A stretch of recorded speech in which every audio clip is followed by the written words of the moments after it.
Welcome to Cape Breton Movers and Shakers, where we have conversations with people who are doing positive things here in Cape Breton. I'm Richard Lorway, president of goCapeBreton.com, and I'm talking today with Earlene Busch, owner of the Chanterelle Inn Cottages in North River, Nova Scotia. How are you today, Earlene? Very good, thank you. Good. So tell me a bit about the Chanterelle Inn Cottages. Well, I started it in 2000, and I've been in business ever since then. I first built the inn in 2000. Then we added 3 recycled cottages in 2003, and then of course we have the small restaurant. Right. So are you from Cape Breton originally? Originally from Boulder, Colorado. Oh, really? Yeah, right. Okay.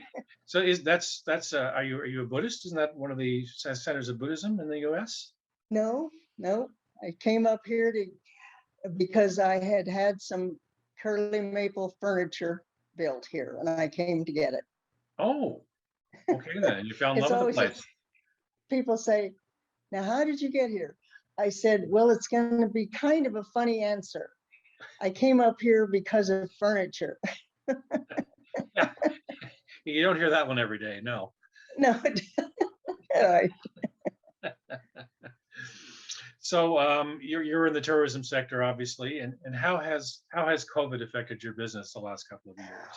Well, last year was basically a bust, but this year started out rather slowly. But August and September have been very, very good. Good, excellent. So now the language on your website refers to sustainable practices and ecology, or eco-minded practices. So what do you mean by that? Well, first of all, we serve as much local food as I can possibly get my hands on. We call the restaurant KM 100, which means that we try to source food within 100 kilometers. That's the first thing, and it has all sorts of ramifications with regard to the environment. No packaging, no mileage, transportation, etc. And then, of course, the food is definitely fresh. Then we don't use any chemical soaps, detergents, etc. We don't use any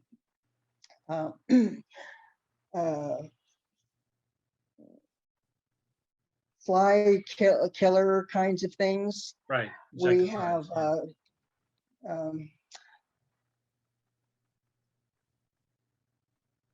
no furniture polish. The list kind of goes on. Gotcha.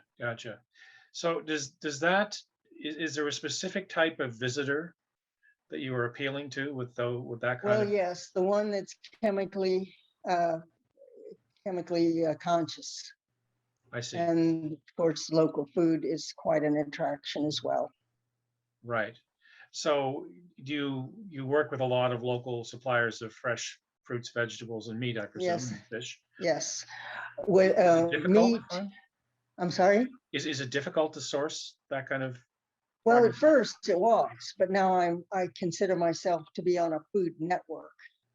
And now people will call me and they say, well, I have lamb, or I have pork, or I have fresh vegetables, and so on. So it's become far easier. And frankly, I pass those contacts along to several other people as well.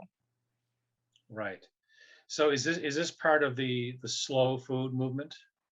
Well, yes, I am a member of Slow Food. I was selected to represent Canada at the Slow Food Convivium in 2008. Right. And so for those who don't know, and I know a lot, just enough to be dangerous, I guess, but what is the slow food movement? Well, it started out in contrast to fast food. Cara Pacini started it to keep McDonald's, I think, away from Italy. Right. Yeah. And anyway, it's kind of grown. When I went there, there were 185 countries represented. It was very, very exciting. Wow. And the concept is that people take time to eat good quality food prepared traditionally and Yes, enjoy each other's company. That kind definitely has all sorts of health implications as well. right, right. So in terms of the restaurant that you operate, how does that inform the way you operate that restaurant? Well, we just simply get fresh produce and fresh meats, and it's really quite fun to serve guests that really appreciate that kind of food. Gotcha. So I know recently you had an event where it was, well, I guess it was dinner with the hummingbirds or something like that. No, I say on our advertisement for the restaurant, uh, the entertainment is provided nightly by the hummingbirds, although they have now gone. Oh yes, yeah. They left 2 days ago. Oh my, okay. No more hummingbirds for this year. Right. So you must have a big flower garden that attracts them. Well, we have feeders out, and Gotcha. then we do have some flowers that surprised me that they really like. I didn't realize that they like the irises. Okay. Okay. Yeah. I know that we have Weigela bushes, and they seem to enjoy that as well. Oh, really? Yes. Yeah. Future reference. Oh, great. So, all of these things speak to a different type of experience that you're providing versus, as referenced earlier, essentially motels where people just crash for the evening. So, what kind of response do you get from your visitors? Well, first of all, especially this year and last year, they appreciate the peace and quiet. See, we have no TVs in the rooms. We Oh, do have TVs in the cottage, right, but the inn is very silent, very peaceful. And I think it seems to be that's what people are looking for, especially this year. right. They can sit on the veranda and look out over the North River and St. Anne's Harbor and experience the peace.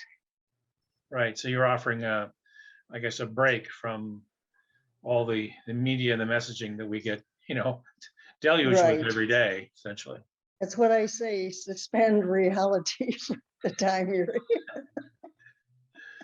or maybe join reality for That's true. That's true. Another kind. the actual reality, the real reality. Yeah. Real. So Yes. I see also that you've won awards for different things. Can you talk about that a bit? Well, yes, we've gotten several awards from our RFB and Dalhousie Eco Center, uh, tie-ins, and Women in Business, and those are the main ones. Excellent. Well, you've survived for 20 years. You must be doing something right. Yes, or else, right? Well, yeah, that's right.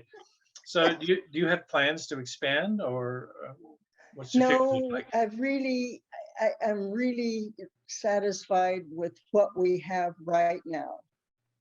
Okay. I've got a fantastic staff and we all work together very well, and it's just the way I want it to be, frankly. Perfect. Perfect. Well, you sound very content, so you're blessed. Yes, right, I am. Yeah.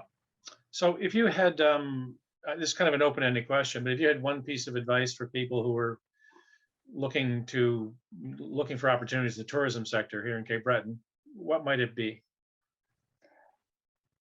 Well, I think there are all sorts of opportunities because of the environment, and you could just pick just about any place and start a business, especially a tourism business, and it would be very successful because um, every outlook, especially around the Cabot Trail, is very exciting. Yes, there do seem to be a lot of new businesses springing up around the Yes, trail. absolutely. It's a lot I of them think started by younger what I people. what I think is Cape Breton is got to be one of the world's best kept secrets. And probably it shouldn't be. Right. I moved up here because of my health, and my health has improved, what I tell people, about 400%. Wow, excellent, excellent. Yes. Okay, well, is there anything else you'd like to add? Well, I can't think of anything. Not at the moment. I appreciate your questions and appreciate the opportunity. All right, super. Well, thanks very much for your time today. Thank you. Take care. Okay, Bye. I've been speaking with Earlene Busch, owner of the Chanterelle Inn Cottages in North River, Nova Scotia, and we'll see you next time on Cape Breton Movers and Shakers.